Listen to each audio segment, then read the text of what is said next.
Today we will talk about XLM and XRP because the CFTC has declared that no new regulations are required when it comes to DLT technology protocols. CFTC regulators commented on how the GMAC and the Digital Assets Markets Subcommittee are promoting the competitiveness of our markets and the United States, concentrating on utility tokens.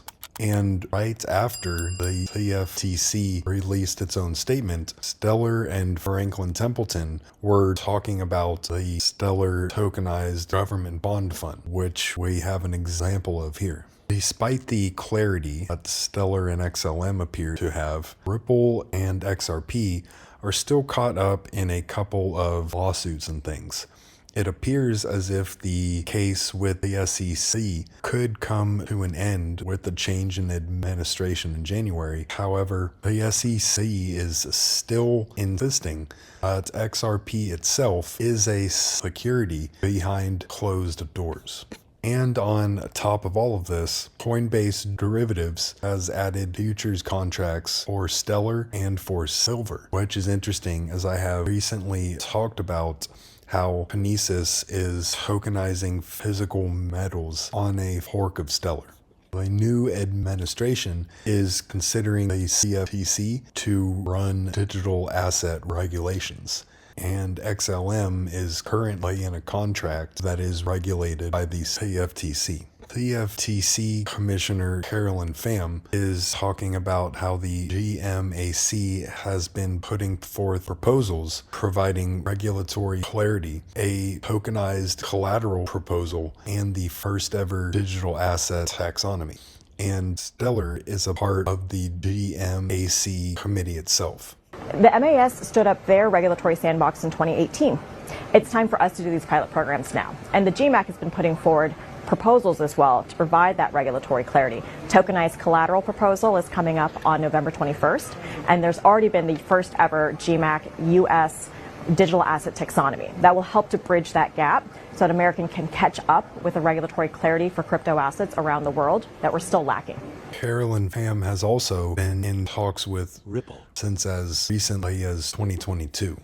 I have talked about it a little in the past in regards to XRP, but the CFTC could enact regulations that would require Stellar to burn 20 billion XLM. And it is because the issuer of an asset is not allowed to own 20% or more of the supply. And of course, they could just sell it. But with all of the institutional ties Stellar has, I'm not sure if they would actually dump it on the market. And of course, RLUSD is waiting for the New York DFS approval, which could come as early as December 4th of 2024. And I'm not convinced that RLUSD will be the be-all, end-all. However, stablecoins are something that both Ripple and Stellar are heavily concentrating on. Yeah, what can you actually disclose about either and how it's being used? And I'm just curious, do you think that this is ripe for congressional action? Stablecoins relative to any number of other questions concerning digital assets. I think digital assets are ripe for legislative action. I meant stablecoins in particular. It seems like that's kind of an easier. Yes, yeah. I mean, that's the general. I think it seems like stablecoins would be an easier first step or easier push to kind of get the legislation moving, because these big comprehensive bills are very difficult to move all at once. So I would think stablecoins could move it, get the legislative wheels turning a little faster. Yeah. John Poon will be the majority lead, and he is one of the sponsors on the proposal to expand the CFTC's jurisdiction over digital assets. On top of XRP price action, Ripple has been a little bit coy in how they have been posting on X, and it seems as if they are extremely confident in where Ripple, XRP, and RLUSD are heading. And it could be because they know something we don't. Because Trump is talking about having the CFTC in charge, that there are a lot of connections into Ripple and Stellar. Charles and Chris Giancarlo founded the Digital Dollar Project to explore US CBDCs. Chris was at the CFTC under Trump and Obama. Charles has been involved with Brad Garlinghouse, and the Digital Dollar Project itself has a lot of ties into Ripple, Stellar, and Hedera. Trump has been talking about crypto in his campaign, and the Trump organization has also launched a DeFi platform too. I haven't really talked about it a lot because I don't know a lot on it, and what I have heard is not really convincing at this point. However, I don't really think it's a coincidence. But on that note, the Trump organization is nearing an agreement to purchase Act, which is currently a struggling crypto trading company. And coming back to concentrate on Stellar and XLM, it is very interesting that Coinbase announced its launch of Silver and XLM futures on November 11th. And XLM began to pump extremely hard after the election here. Stellar is one of the most overlooked real-world asset tokenization chains. The first ever money market fund tokenization happened on Stellar, and the first ever OTC derivatives transaction using Franklin Templeton's U.S. government money fund also happened on Stellar. And it's not really a coincidence because since, 2020 or 2021, Stellar has gotten more involved in Congress and trying to sear regulatory clarity.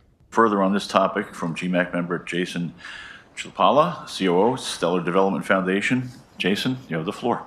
So I'm Jason Chapala. I'm the COO of the Stellar Development Foundation.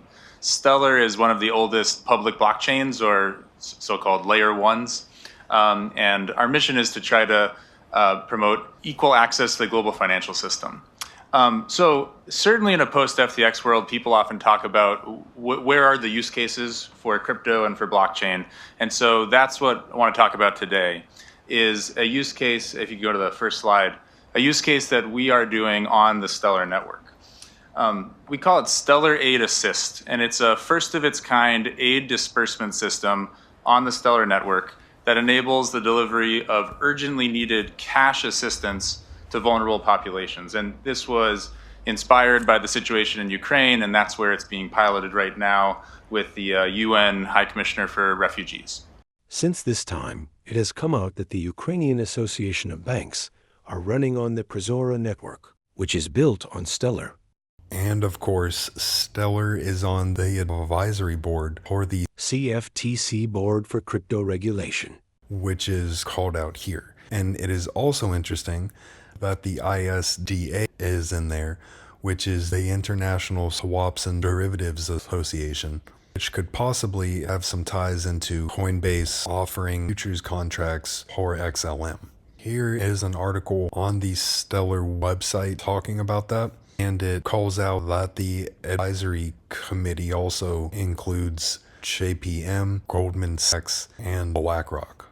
It also includes HSBC, DTCC, which is an extremely important one because they acquired a currency which was created on Stellar and rebranded it as DTCC Digital Assets. BNY Mellon is on there too, Morgan Stanley, Fidelity, and it has a ton of others in here too.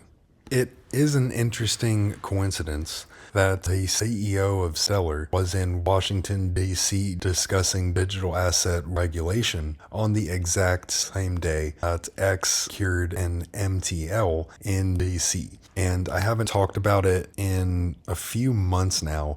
I have put together a lot of information on that, and at this point, I am fairly convinced that X payments will have heavy ties and connections into Stellar and XLM.